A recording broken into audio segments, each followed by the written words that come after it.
Hello everyone, welcome to Raising Vibrations, and we're doing subscriber chart readings today. And this is episode 3, if I'm not mistaken.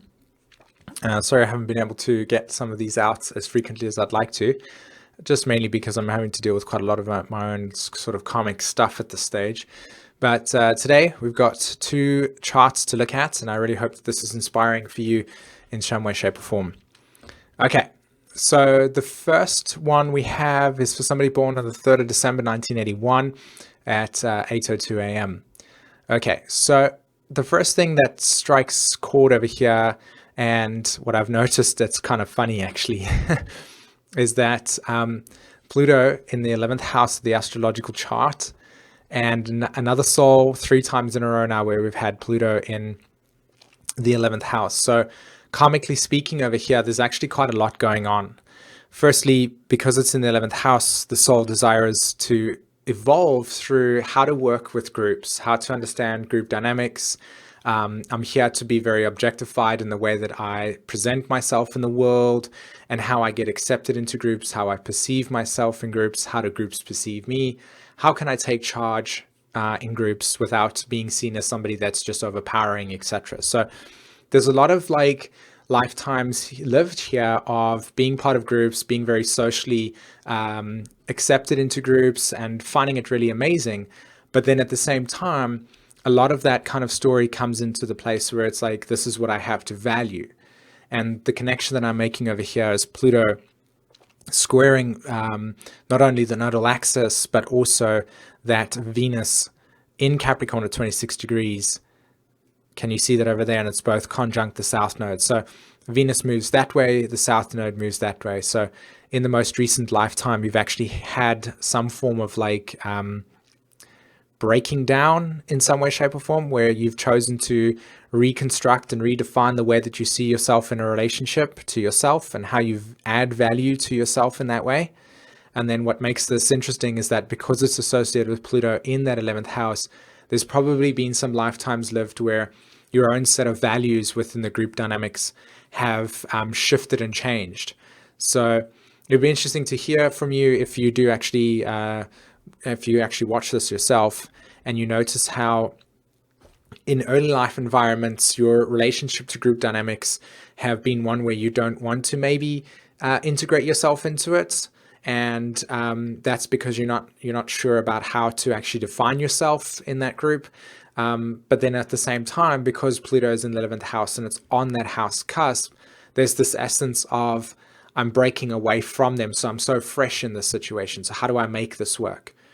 But because Pluto is squaring the nodal axis itself, making that big T square, there's also this interesting dynamic where you've actually done the north node as well. So you've already lived some lifetimes of that letting go, of that allowing things to be, that more extreme confrontation that Scorpio has to offer regarding the emotional self.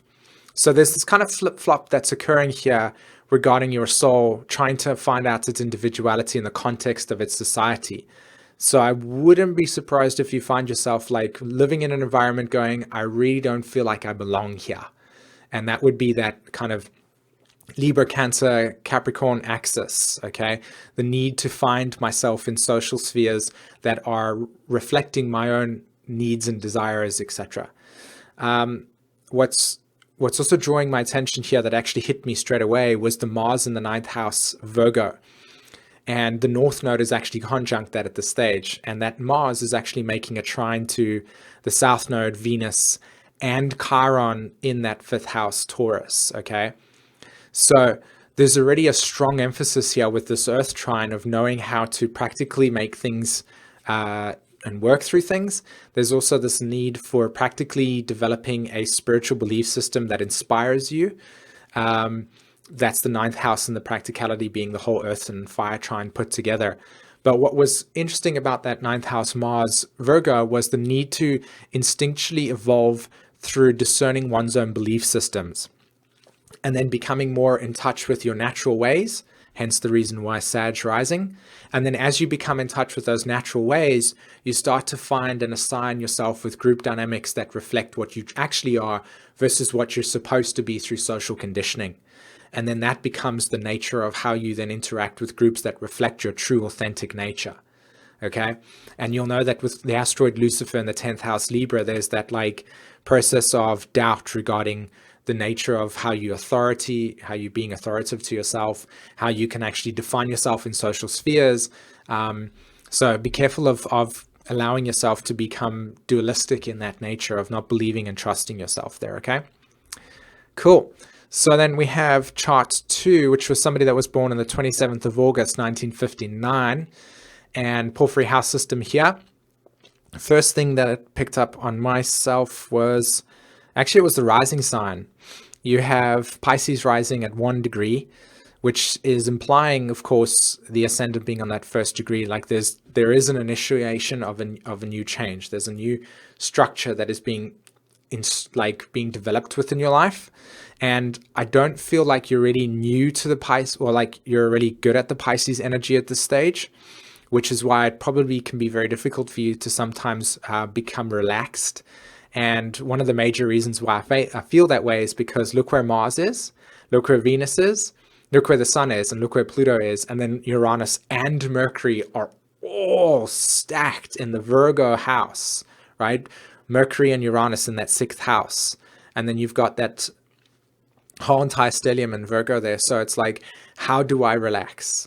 And then you have Jupiter in the 9th house, right? So an extra emphasis regarding one's own feeling of trying to stay still, but then the energy needing you to just be moving and going and expanding and exploring. So you kind of got this contradiction in your chart where it's going, I want to become more fluid in my ways of being, but there's a lot of evolutionary stress that I need to evolve through first before I can become more placid in my approach.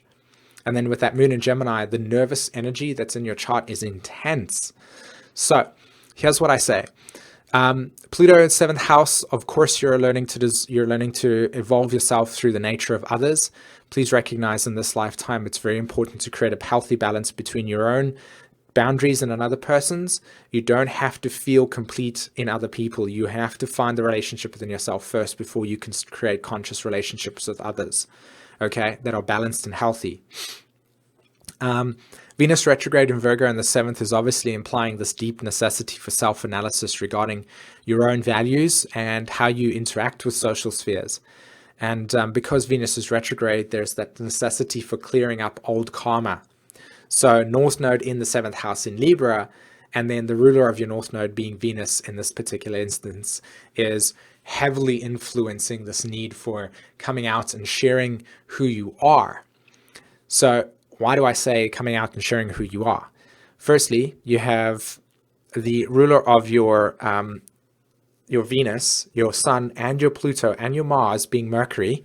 Mercury's in, pardon me, Mercury's in the 6th house, conjunct Uranus in Leo. So there is a lot of deconditioning that needs to take place regarding your mind and the definitions regarding self-lack, feelings of futility, feelings of not being worthy enough, extreme underlying karmic energy around persecution, and needing to deal with some of those really erratic ways of being and actually validate them in your life and say, hey, look, I'm not really together all the time. And that you can actually allow yourself to become more fluid in your approach and actually attract people that are more accepting of your individuality. Chiron in the 12th house Pisces, 12th house Aquarius, so that you can become more flexible in your own way of expressing yourself and not also feeling like other people are going to criticize and judge you for doing things your way. Okay? Awesome. So thanks very much for allowing me to do this, guys. I really hope that you enjoyed it. If you're interested in actually booking a reading with myself, the details to get to my website is in the description below. Other than that, have a great day. Take care. Bye-bye.